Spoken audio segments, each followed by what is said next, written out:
สบายดีทุกคนมื้อนี้จะขออนุญาตสอนเว้าเป็นภาษาลาวเพราะว่ามี FC คนเราอยากให้สอนเว้าเป็นภาษาลาวให้แดมื้อนี้ค่อยจะพามาเรียนพยัญชนะเดียวขืนคลิปนี้จะเว้าเป็นภาษาลาว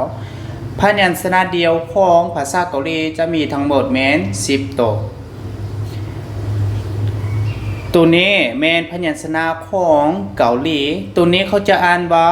คีหยอกแต่ว่าเวลาเฮามาเรียนใหม่ๆเฮาบ่จำเป็นจะอ่านว่าคีหยอกเฮามีแต่ชื่อก็คือตัวนี้แม่นตัวคอกับตัวกอของภาษาลาวตัวที่2ตัวนี้แม่นตัวนอของภาษาลาวตัวที่3แม่นตัวทอกับตัวดอตัวที่4แม่นตัวหลอตัวที่5แม่นตัวหมอตัวที่6แม่นตัวพอกับตัวบอตัวที่7แม่นตัวสอตัวที่8แม่นตัวอ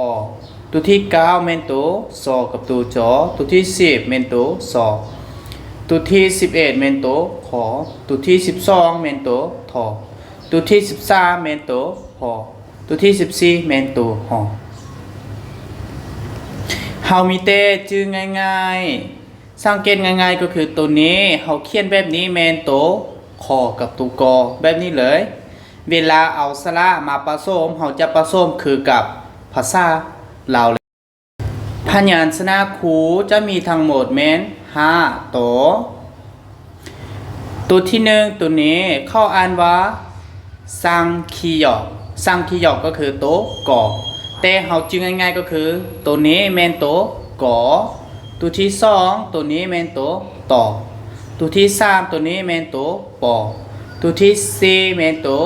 สอตัวที่5แม่นตัวจอจือง่ายแบบนี้เลยเคไปเรียนสระต่อสระเดียวของภาษาเกาหลีมีทั้งหมด10ตัวที่1ตัวนี้อันนี้แม่นสระตัวนี้จะอ่านว่า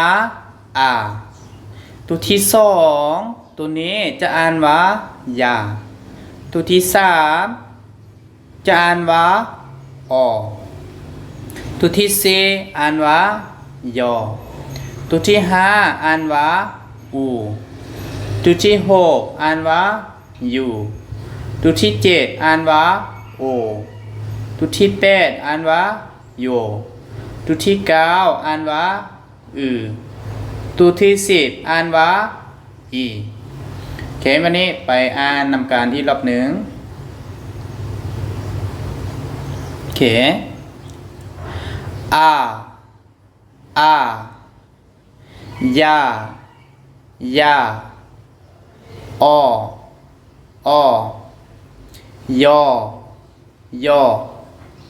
อู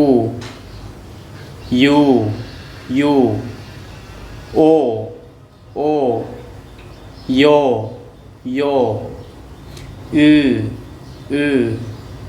อีฉะนั้นให้เฮาไปพยายามไปเล่าให้เป็นเล่าแล้วก็ไปเขียนให้จือพยัญชนะเดียวพยัญชนะคู่แล้วก็สระจะพาทุกคนมาอ่านคำศัพท์ของภาษาเกาหลีและมาสอนวิธีเอาพยัญชนะและสระผสมนำกันคือข้อที่1อันนี้แมนมักกล้วยภาษาเกาหลีจะอ่านว่าอย่างไรโอเควันนี้มาเบิ่งอยู่รูปนี้เลยอันนี้แมนตัวพอกับตัวบอเห็นบ่อันนี้แมนตัวสระตัวที่2นี่แมนพยัญชนะแมนตัวนอเห็นบ่ตัวนออยู่รวมกับสระตัวนอคือกันตัวอย่างว่าสระไปกับตัวนอเขาก็อ่านว่านาเห็นบ่แต่ว่ากรณีนี้มีพยัญชนะ2ตัวเฮาบ่ฮู้ว่าเขาจะออกเสียงตัวพอหรือว่าตัวบอแต่ให้จึงง่ายๆก็คือถ้ากรณีมีพยัญชนะ2ตัวแบบนี้กรณีอยู่ตำแหน่งที่1อยู่นี่ หรือว่าอยู่พยานที่1ทุกๆครั้งต้องออกเสียงตัวทางหน้า ทุกตัวเลยถ้าอยู่ตำแหน่งที่2ที่3ที่4แม่นให้ออกเสียงตัวทางหลังตัวนี้คือตัวอย่างข้อนี้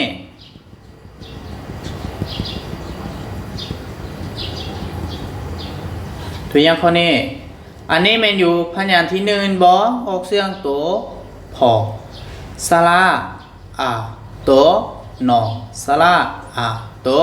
หนอสระอามะกล้วยภาษาเกาหลีเขาจะอ่านว่าพานานาพานานาต่อไปข้อที่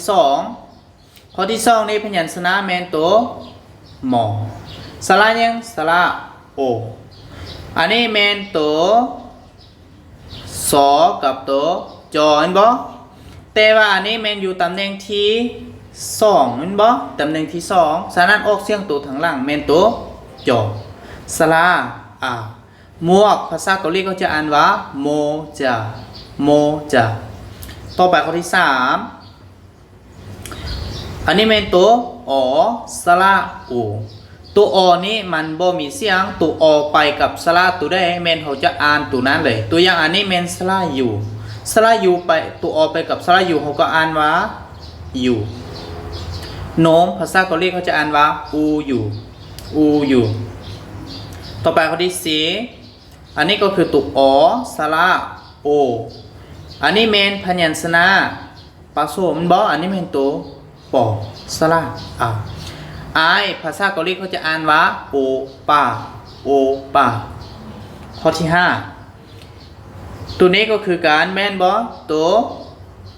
มีตัวสอกับตัวจอเตอยู่ทางหน้ามันต้องออกเสียงตัวสอสระตัวหล่อสระอีบนนางเขาจะอ่านว่าซาลีซาลีต่อไปข้อที่6ข้อที่6นี้อันนี้ก็คือการตัวพอกับตัวบอลบอเตอยู่ทางหน้ามันออกเสียงตัวพอสระอแล้วก็ตัวสอสระรถเมล์ภาษาเกาหลีเขาจะอ่านว่าพอสื่อพอสื่อต่อไปข้อที่7อันนี้เมนพยัญชนะคูมันบอโดยพยัญชนะผสมอันนี้เมนตัวต่อสระยังสระตัวอยู่ทางล่างเมนตัวมีตัวทอกับตัวดอแต่อันนี้ทางล่างต้องออกเสียงตัวดอสระอันนี้จะอ่านว่าตื้อดาข้อสุดท้ายอันนี้เมนตัวอ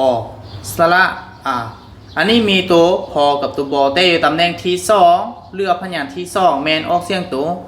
บอสระอแล้วก็ตัวจอสระอี